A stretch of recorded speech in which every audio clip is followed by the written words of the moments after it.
नमस्कार, मैं हूं अमित पालित। एक तस्वीर की कल्पना कीजिए, योगी आदित्यनाथ का जनता दरबार लगा हो, कैमरे लगे हों और अचानक एक मुस्लिम महिला योगी के सामने अपनी फरियाद लेकर आए। योगी का जवाब क्या होगा? यह हुआ है उस मुस्लिम महिला की फरियाद क्या थी। योगी आदित्यनाथ अपनी सरकार कैसे चलाते हैं? योगी आदित्यनाथ पुलिस कैप्टन को डांट लगाते हैं, और तो और क्यों लगाते हैं डांट? योगी आदित्यनाथ गोरखपुर को कानपुर हो या फिर अंबेडकर नगर हो, सुल्तानपुर हो, आजमगढ़ हो, अफसरों को क्या आदेश सुनाते हैं? योगी के मन में क्या है, दिल में क्या है, दिमाग में क्या है, सब आपको बताते हैं इस रिपोर्ट के जरिए। योगी के दिमाग में क्या चल रहा है?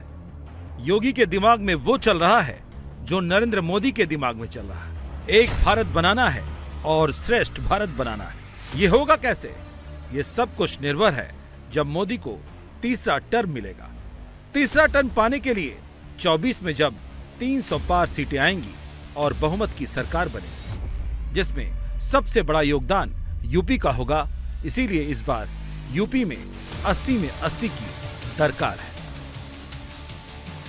मोदी यही सोच रहे हैं और योगी इसे कैसे पूरा करना है वो सोच रहे हैं। सब जानते हैं दिल्ली का रास्ता यूपी से आता है, इसीलिए योगी की जिम्मेदारी बड़ी है। योगी इसे अचीव कैसे करेंगे, उसी पर वो फुल स्पीड से काम कर रहे हैं। योगी ने इसका एक फार्मूला बताया है। वो फार्मूला है राष्ट्र कर्तव्य, धर्म कर्तव्य, परिवार कर्तव्य, फिर नागरिक कर्तव्य। हर नागरिक के साथ एक समान व्यवहार भी होना चाहिए, भेदभाव नहीं होना चाहिए।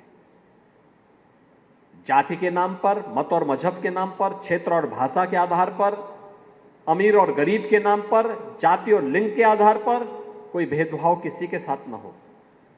और पांचवा है नागरिक कर्तव्य। हर नागरिक का अपना एक कर्तव्य होना चाहिए।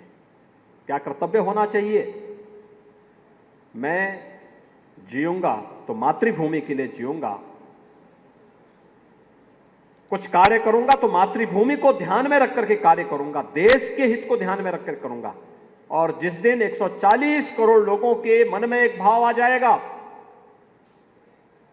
कि हमारे लिए नेशन फर्स्ट, देश प्रथम का यह भाव जिस दिन 140 करोड़ लोगों के मन में आ जाएगा, उस दिन भारत को दुनिया की सबसे बड़ी ताकत बनने से कोई ताकत रोक नहीं सकती है।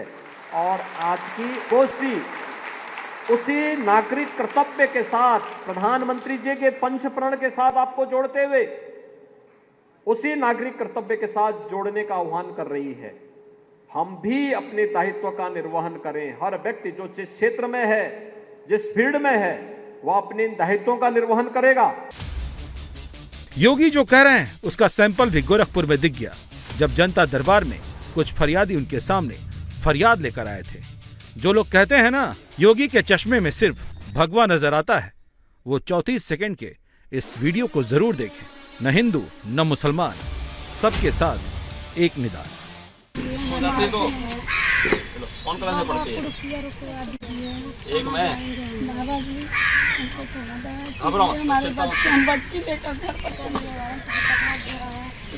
बच्चे हैं हमारे, कहाँ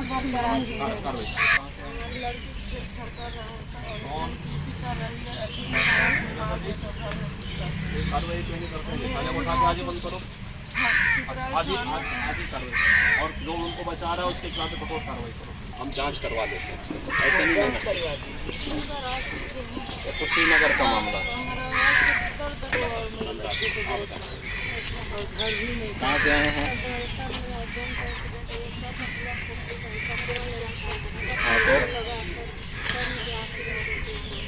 इसका एस्टिमेट वगैरह कहाँ उपचार हो रहा है? तो इसको देखेंगे जब एस्टिमेट बना के। योगी 80 में 80 नंबर ऐसे ही दिलवाएंगे। जो लोग कहते हैं योगी धर्म देखते हैं, उसका जवाब है योगी कर्म देखते हैं। जैसा कर्म वैसा दंड।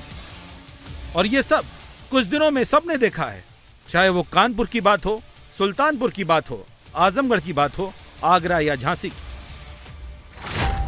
कानपुर में बीजेपी पार्षद के पति ने गुंडई की कार की मामूली टक्कर के बाद पार्षद सौम्या शुक्ला के पति ने अमोलदीप सिंह नाम के एक व्यापारी को अपने बाउंसरों के साथ मिलकर इतना मारा कि उसकी आंख में गंभीर चोट आई है। मेरे हस्बैंड की तरफ गई तो मैं उतर के उनकी वाइफ के पास गई कि रिक्वेस्ट करी थी प्लीज़ उनको छोड़ दीजिए, हमने कुछ नहीं करा है, हम सॉरी कर रहे हैं हम, लेकिन उन्होंने नहीं सुना हमारी कोई बात, बस वो उनको सिर्फ मारते रहे।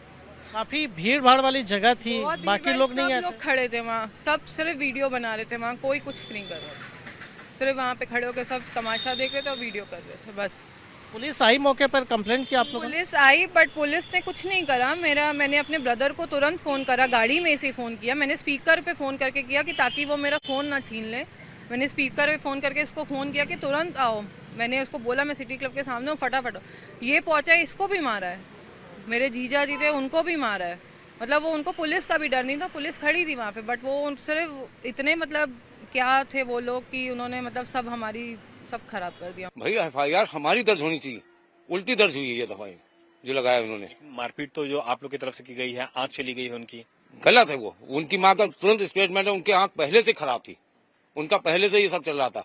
और आपके पास अगर वो उसकी फोटो क्लिप हो तो उसमें आप देख सकते हैं कि किसी भी आंख का ऑपरेशन 24 घंटे में, जब एक छोटा से मोटा मोतियाबिंद का ऑपरेशन होता है उसकी तो 2 दिन बाद पट्टी खुलती है, इसमें पट्टी तुरंत 24 घंटे बाद वहां पर उससे फोटो आ रही है बराबर। पुलिस भी गई तभी वो जो बयान दे रहा है उसमें उसके कहीं भी चेहरे में पट्टी है रट्टी कहीं कुछ नहीं है, वो जबरदस्ती का उसने प्रोपोगंडा बना लिया है और कुछ नहीं है। अच्छा हुआ क्या था एग्जैक्टली आपसे जानना चाहेंगे, क्योंकि कहा जा रहा है कि रोड रेज में साइड लेने की कोशिश की जा रही थी, क्या ऐसा कुछ हुआ था? हम उसमें कोई बात नहीं, वो जो है कोका कोला चौराहे से इसने थार आगे लगा करके लहरा रहा था क्योंकि नशे में था ही।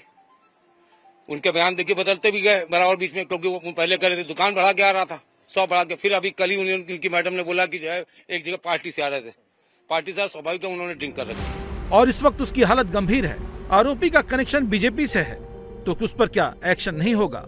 योगी राज में तो ऐसा नहीं होगा। योगी राज में जो जैसा करेगा वो वैसा भरेगा। जब ये 5 लोग जो जिनके मेडिकल हुए थे उस समय, चूंकि मेडिकल के बाद से पता चला कि ये लोग तो इन्वॉल्व हैं, तो उनके हम लोगों ने नाम बढ़ाए, गिरफ्तारी करेंगे और भी किसी लोग का रोल आएगा किसी भी प्रकार से, किसी भी लोग किसी भी व्यक्ति का, तो उसके खिलाफ भी कार्रवाई की जाएगी। सवाल ले लेता हूँ, चूंकि आप सर आरोपियों की गिरफ्तारी के लिए लगातार दबिश कर रहे हैं, इनाम भी उसमें घोषित कर दिया गया आप लोग की तरफ से, इन्वेस्टिगेशन आगे बढ़े, गिरफ्तारी जल्द से जल्द हो, इसको लेकर के पुलिस की क्या कोशिश है? देखिए, जैसा कि मैंने बताया कि हम लोगों ने टीमें अलग अलग स्तर पे बना दी हैं और हमने जो ये अभी जो 5 लोग जो नाम प्रकाश में आए हैं, इनके खिलाफ हमने इनाम का भी घोषणा कर दिया है और जो टीमें हैं वो लगी हुई हैं और हमारी कोशिश यही कि जल्द गिरफ्तारी हो जाए। इसमें डीसीपी से करना है कि जल्द से जल्द आरोपियों की गिरफ्तारी की जाएगी, उनकी गिरफ्तारी के लिए इनाम भी घोषित किया गया है और कानपुर पुलिस इस बात को लेकर के कटिबद्ध है कि आरोपी कोई भी हो उसकी गिरफ्तारी जल्द से जल्द होगा और कानून अपना काम करेगा। क्योंकि सुल्तानपुर, आजमगढ़, झांसी, आगरा में सभी जगह आरोपी हिंदू या सनातनी थे या बीजेपी से जुड़े थे, लेकिन योगी ने न जाति देखी न धर्म, सिर्फ राजधर्म निभाया, अपराधियों पर बुलडोजर चलाया और सबको न्याय दिलाया।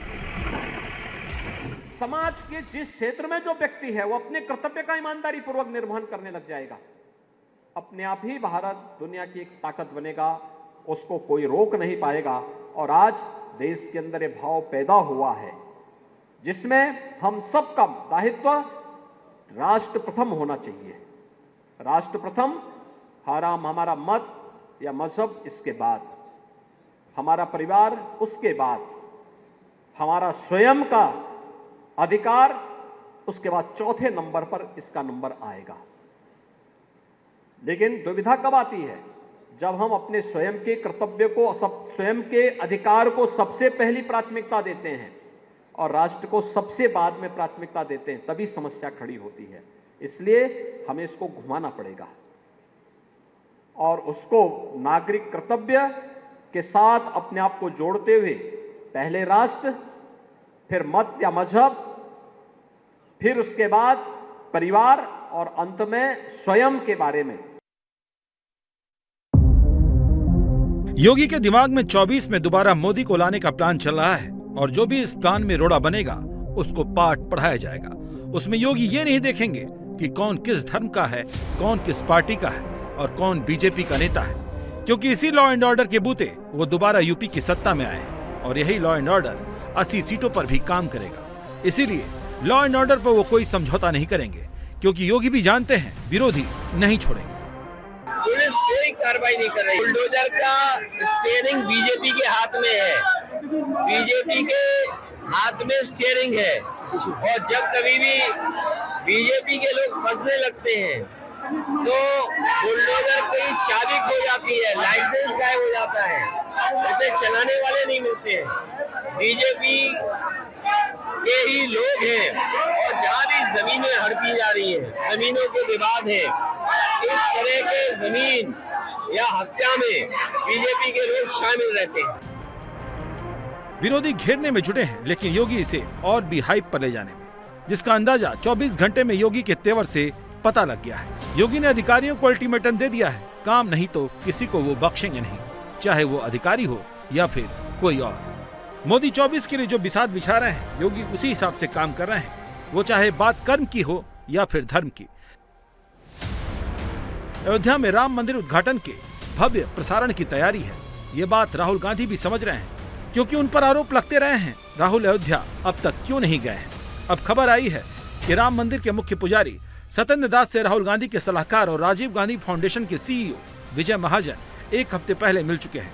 विजय महाजन समेत कुछ कांग्रेसी नेताओं ने श्री राम जन्मभूमि मंदिर के मुख्य पुजारी से संपर्क किया था। तो क्या प्राण प्रतिष्ठा कार्यक्रम में नरेंद्र मोदी के आने से पहले राहुल गांधी अयोध्या आना चाहते हैं? भगवान राम लला का भव्य मंदिर बन गया है और वहाँ पर प्राण प्रतिष्ठा होने के बाद भगवान को स्थापित किया जाएगा और इसकी सूचना किसी न किसी माध्यम से देश विदेश सभी जगह किया गया है कि अधिक से अधिक लोग आवें और रामलला का दर्शन करें, चाहे वादी हो चाहे प्रतिवादी हो। इंडिया टीवी हर वक्त हर जगह डाउनलोड करने के लिए सर्च करें India TV news Google play store या ऐप स्टोर पर।